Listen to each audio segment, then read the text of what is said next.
You've probably seen it in dozens of homes. A trailing vine of green, wrapped around shelves or hanging by the window, easy to care for, lovely to look at, and almost always called lucky. The money plant. People bring it home hoping for abundance, believing it welcomes prosperity. But what if I told you that same plant might be quietly working against you?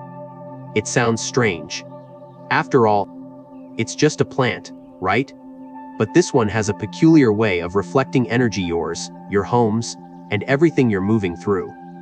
And when it's in the wrong hands, or in the wrong place, it doesn't just wither. It takes the space around it with it slowly, quietly. Some people notice it when they start feeling more tired, more stuck. Others say their house begins to feel dimmer, heavier, less alive. This isn't a scare tactic.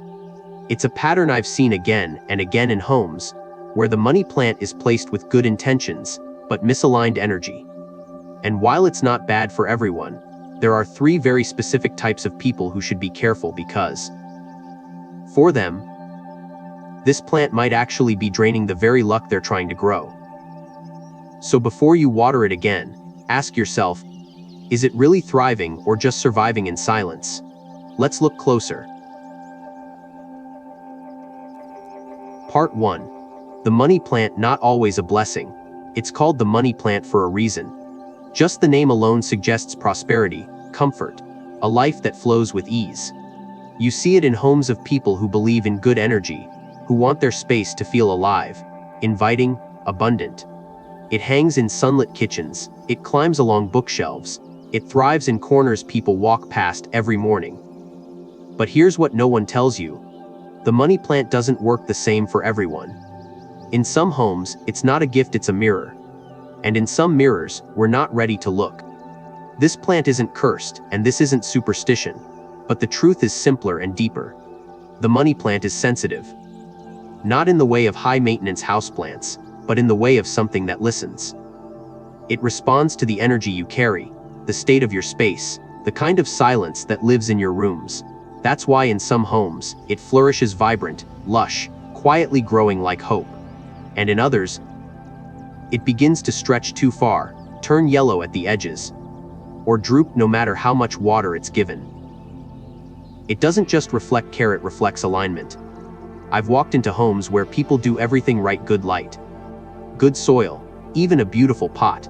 But the plant still doesn't thrive. Why? Because the home is unsettled. Because the person watering it is overwhelmed, tired, stretched thin. In those homes, the money plant becomes something else entirely. Not a sign of luck, but a quiet alarm.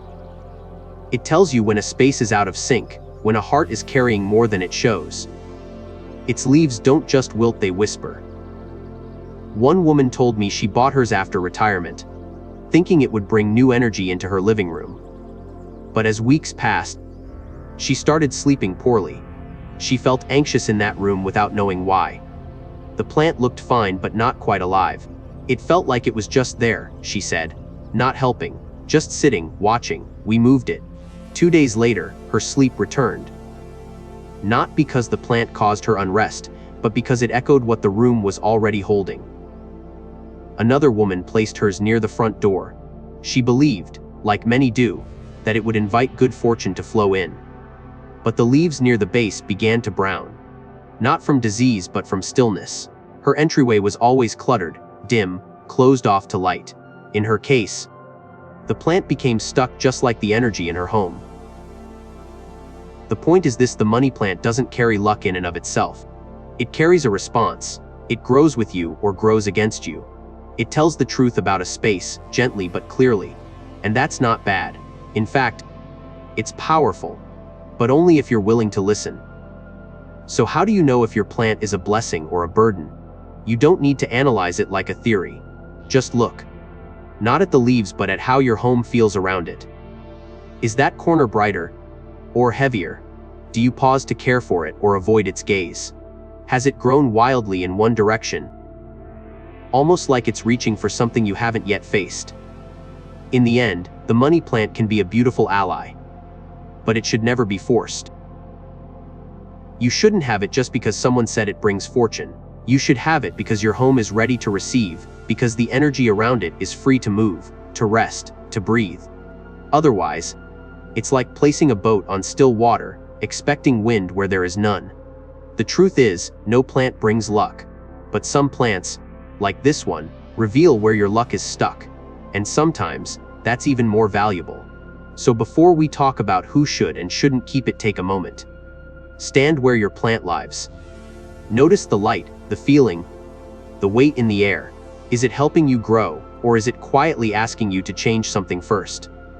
In the next section, I'll share exactly who this plant supports and who it may unintentionally hold back.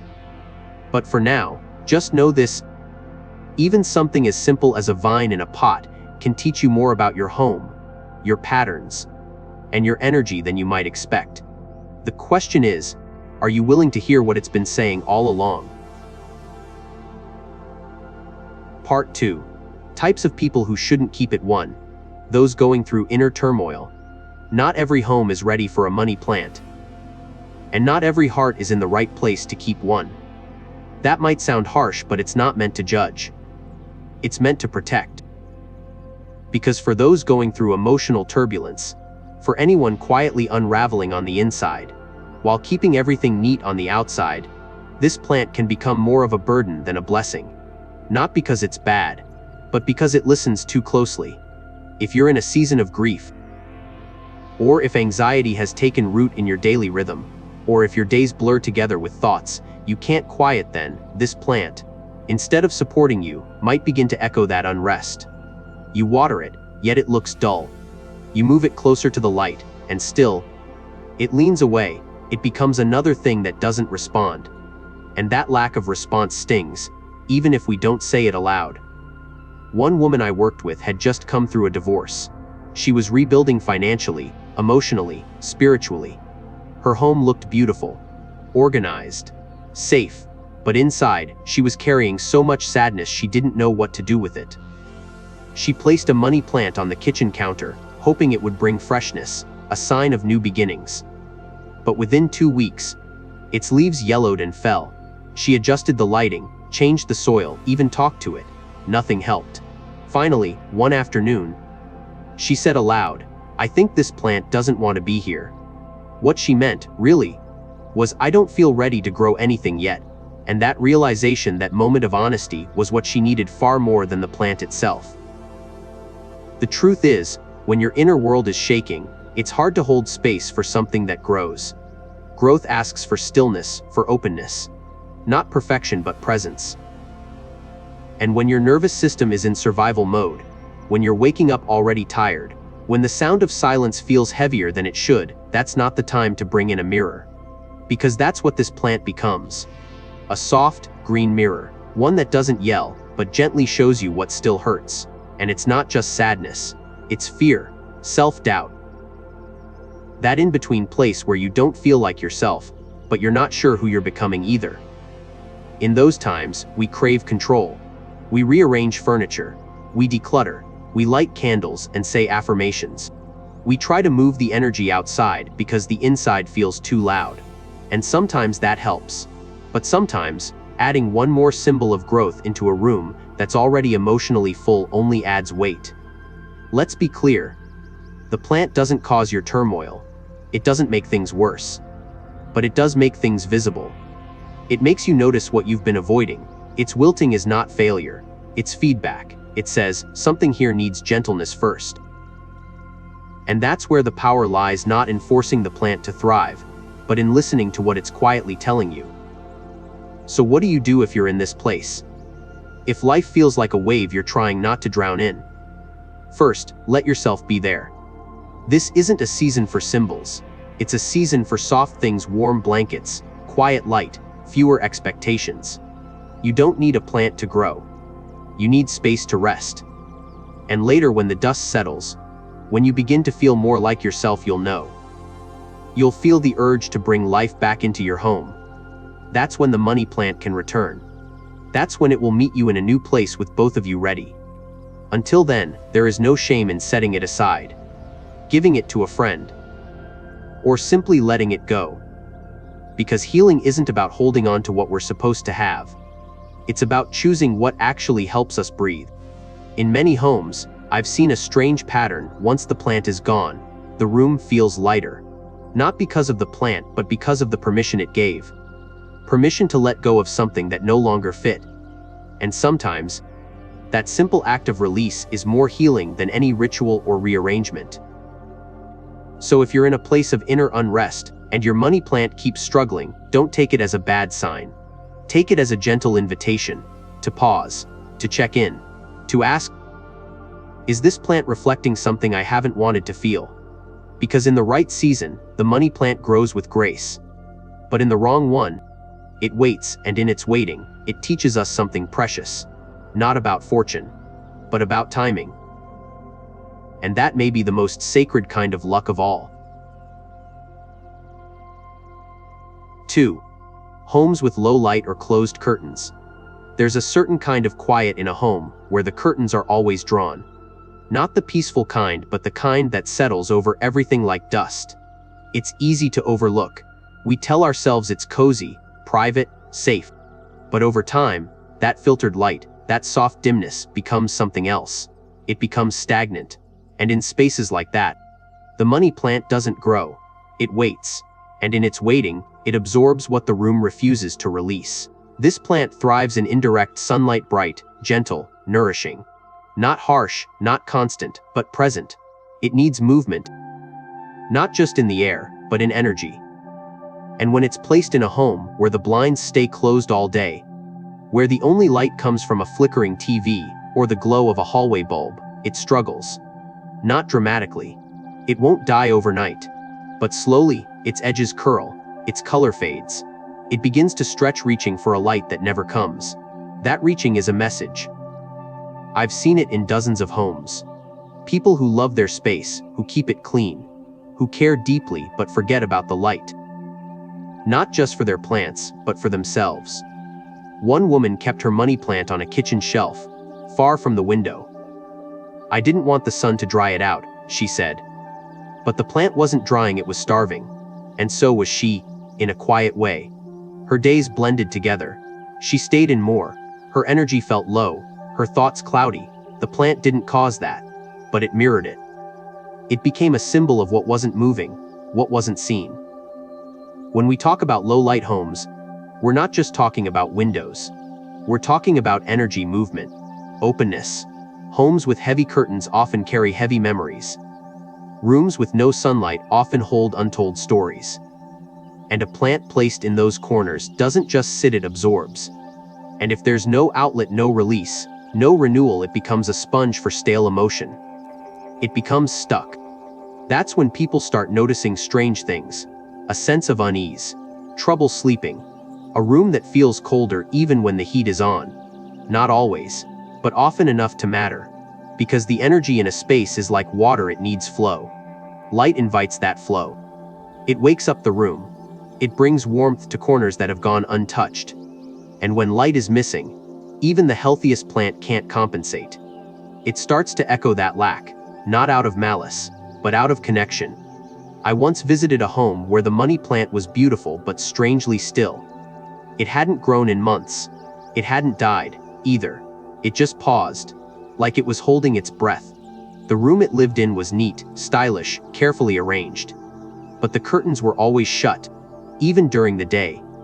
It helps with my migraines, the woman said. But even she admitted the room felt heavy. Like it was waiting for something. When we opened the curtains together, just for 10 minutes, you could almost feel the air shift. Not dramatically, but enough. Enough for the plant to start again. That's the message here. If your home is always dim, if the curtains stay drawn, the blinds stay shut not out of necessity, but out of habit, you may be keeping out more than sunlight.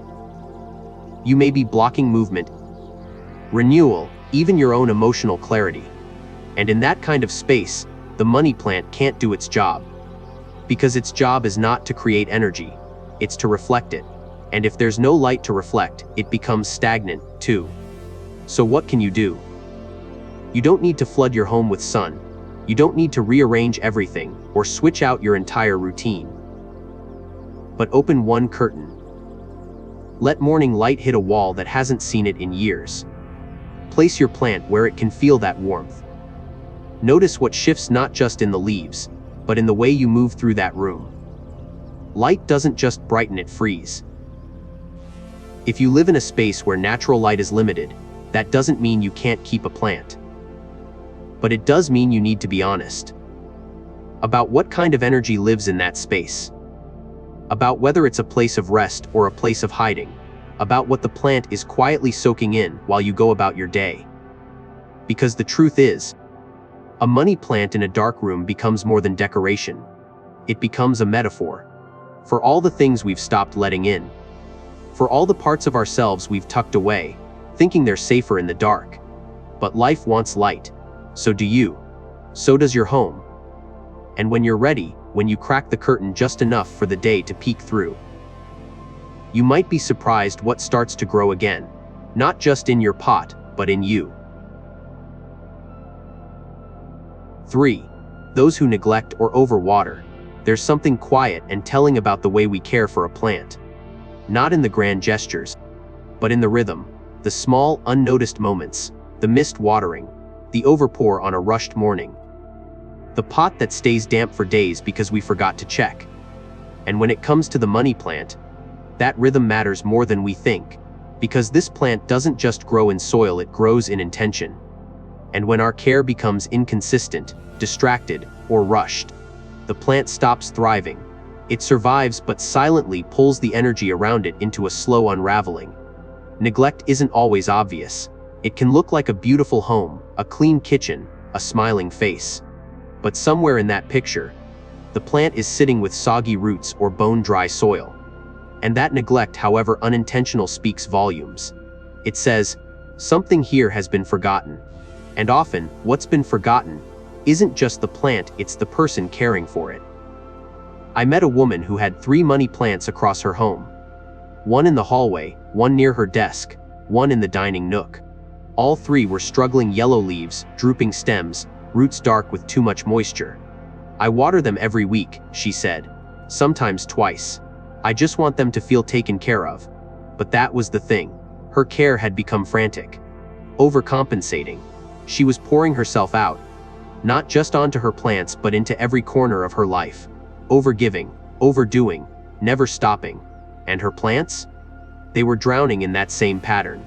On the flip side, I've seen homes where the plant is bone dry. The soil cracked, the leaves limp, the roots barely holding on. Oh, I forgot, the owner says. I've been meaning to water it. But that forgetfulness isn't just about being busy, it's a symptom of emotional overwhelm, of being pulled in too many directions, of feeling so behind in life that even the simplest care feels like one more thing to fail at. Whether you overwater or forget entirely, the result is the same disconnection, not just from the plant, but from yourself, from your rhythm, from the quiet check-ins that say, how am I really doing? The money plant doesn't judge, but it notices. It shows you through browning tips or limp stems that something in your life may be out of sync. That maybe, just maybe, you're giving too much without rest. Or you've stopped tending to your own well-being entirely. There's a deeper layer here. Money plants are symbols not of money, but of flow. They reflect how energy moves in and out of your life. When you care for it with calm, consistent presence, it grows in a way that mirrors balance. But when you go to extremes, too much, too little, all at once, or not at all, it mimics that chaos. That's when people start noticing strange patterns, small bills piling up, energy dips, a sense that things aren't clicking the way they used to. Again, the plant doesn't cause this. But it sits at the intersection between you and your space, and when it suffers, it often points to patterns worth paying attention to. And there is a gentleness in the fix. Not a rush to do better. Not a guilt trip about what you've done wrong. But an invitation to slow down. To show up for your home in smaller, steadier ways. To ask, what else in my life have I been overwatering? Where else have I gone dry? These aren't easy questions, but they're healing ones. Because when we start listening to what the plant is showing us, we begin to repair more than leaves. Sometimes it's as simple as setting a reminder to check the soil. Not just because the plant needs it, but because you need the moment of pause. Sometimes, it's placing the watering can in a more visible spot, not just as a to-do, but as a prompt to care more gently, and sometimes, it's stepping back, completely realizing that. Until you restore your own balance, it's okay not to hold space for something else to grow. The money plant, more than most, reflects the state of your giving. It shows whether your care comes from presence or from pressure. It reminds you that overwatering isn't love, and forgetting isn't failure. Both are signs, both are signals, both are asking for the same thing: attention that's quiet, consistent, and kind. So next time you walk past your money plant, take a second. Don't just glance at the leaves. Ask yourself, am I caring for this or just managing it? There's a difference. One grows beauty, the other grows exhaustion. And in the small, steady practice of learning the difference, you may just find your way back to yourself. Part 4. But if you're one of these three, plant it now. There's a moment after the heaviness lifts, after the silence becomes stillness instead of noise, when something inside you stirs again. It's not loud. It doesn't demand. It feels more like a whisper, almost like the light that first returns to a room after you open a curtain that's been closed for too long. That moment is when the money plant belongs in your home, because not everyone is ready for it, but some are. And if you're one of these three, it's not just safe to plant it, it's aligned. It's time, and what it grows will not only echo your energy, it will amplify your healing. First, if you've just come through a season of loss, but you're no longer defined by it. If you've felt grief, yes, maybe deep grief, the kind that shifts your bones and rearranges the way you look at the world. But now, the dust has settled. Maybe not entirely, but enough that you can breathe again. Enough that you're no longer surviving, but sensing what it might feel like to rebuild. You've cleared drawers, moved furniture, given away things you couldn't bear to look at 6 months ago. Your house has changed because you've changed. If that's you, this is your moment. The money plant isn't for the beginning of grief. It's for the beginning of hope. When your soul is quietly calling for something green again.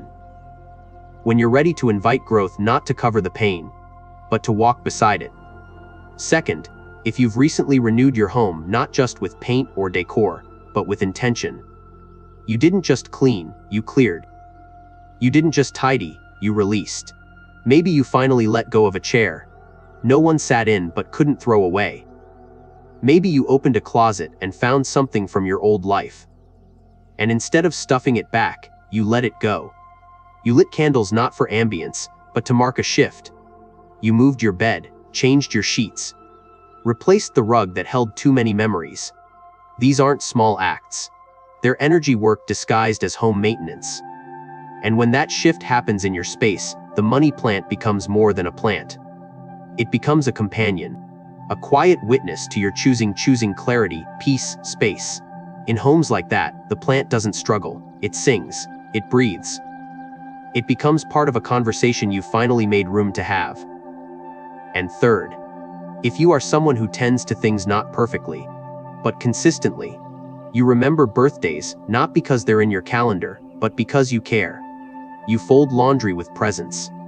You pause when your pet lingers by the door, sensing it needs more than a walk, it needs your attention. You may be tired.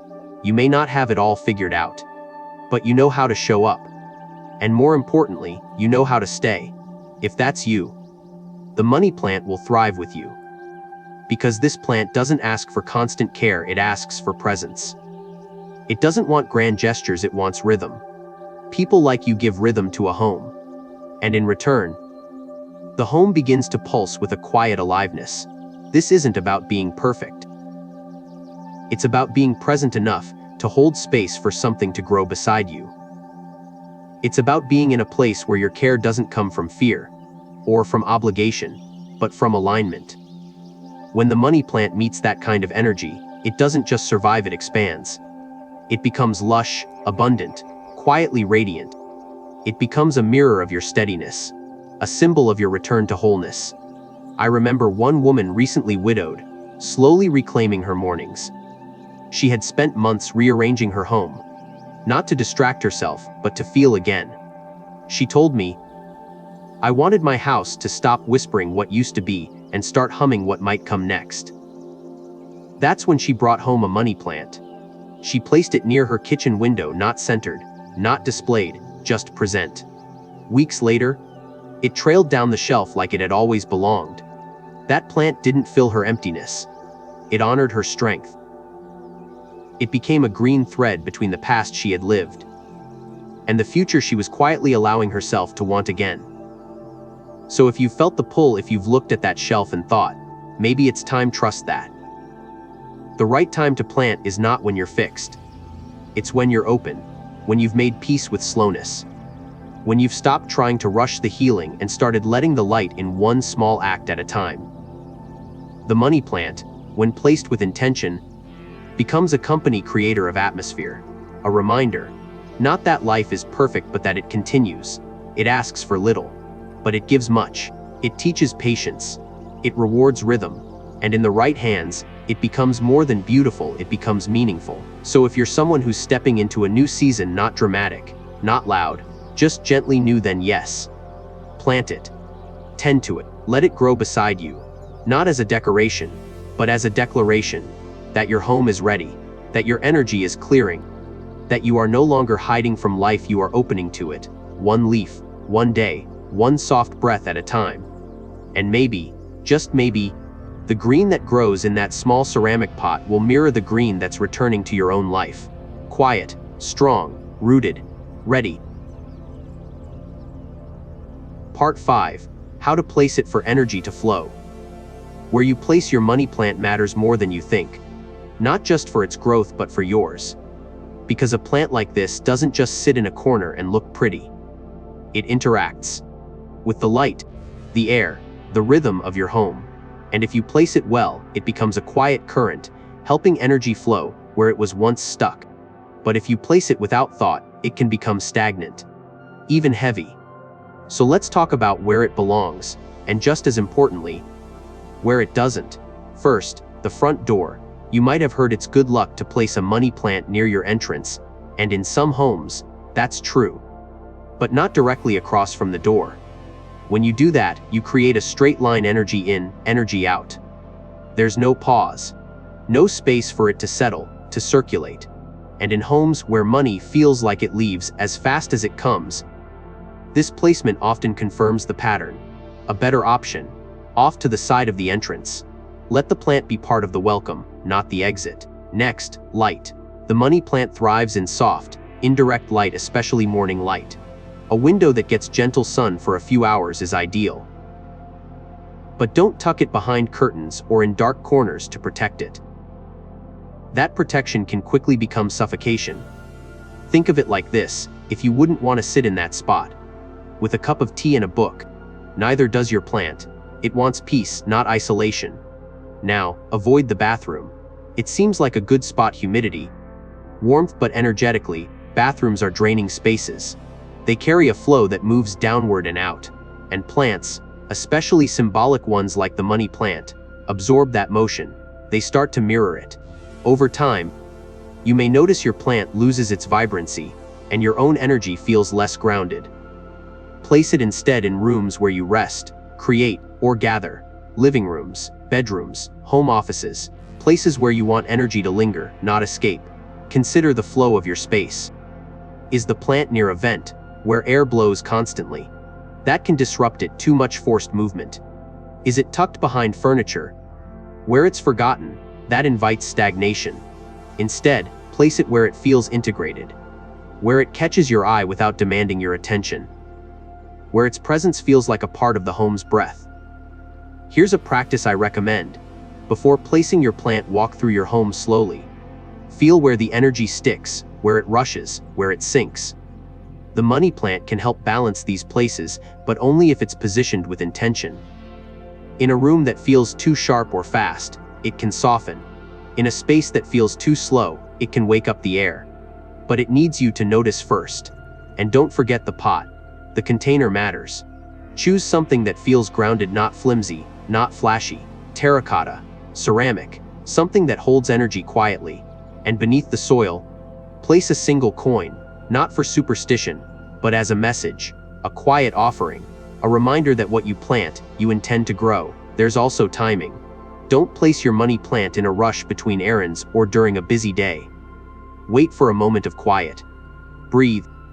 Place it like you would light a candle with presence. That moment, that pause, anchors it.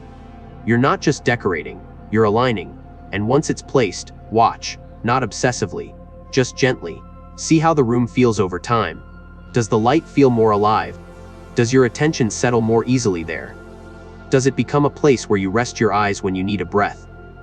If so, the plant is doing its work. If not, try shifting it, a few inches, a different angle. Sometimes, the smallest move unlocks a better flow. Because this is not about perfection. It's about partnership. Between you, your space, and this living, breathing reminder that energy is always moving. That care, when offered steadily, changes everything. And that even in stillness, growth is possible if the light is right, the placement is true, and the intention is clear. So when you place your money plant, don't just ask, where does it look nice? Ask instead, where does it feel welcome? That's where it belongs. And from there, something beautiful begins. So maybe now you'll never look at a money plant the same way again. Maybe now, you understand it's not just about luck, or decor, or something cute to fill an empty space. It's about alignment, energy, timing. It's about who you are when you choose to place it, and what kind of energy you're ready to welcome in. Because through every leaf, through every stretch of vine, this plant is quietly speaking. It mirrors your care, it reflects your rhythm. And most of all, it shows you where your life is flowing, and where it might still be waiting to move. We've seen how it struggles when your spirit is heavy, when the light is blocked, when care becomes either too much or too little. And we've seen the magic of what happens when you're ready, really ready to plant it with presence. Not to rush healing, but to mark it. To say, something in me has softened, I'm ready to grow again. It's such a small gesture. A plant, a pot, a windowsill. But inside that gesture is a declaration that you're still becoming, that your space can still shift, that energy can still flow. And that no matter what life has taken, there are still quiet, green beginnings waiting to unfold right beside you. So if you've made it this far, thank you. Thank you for listening with an open heart, for giving yourself this moment of pause, of reflection, of reconnection. And wherever you are right now, whether you already have a money plant, or you're just beginning to consider it, may your space feel a little lighter. May your energy feel a little clearer. And may something in you feel ready, at last, to let the light back in. I'm so grateful you've been here. Take gentle care of yourself. And remember, some of the most powerful changes start not with a loud decision, but with a soft, green leaf placed exactly where it's meant to be.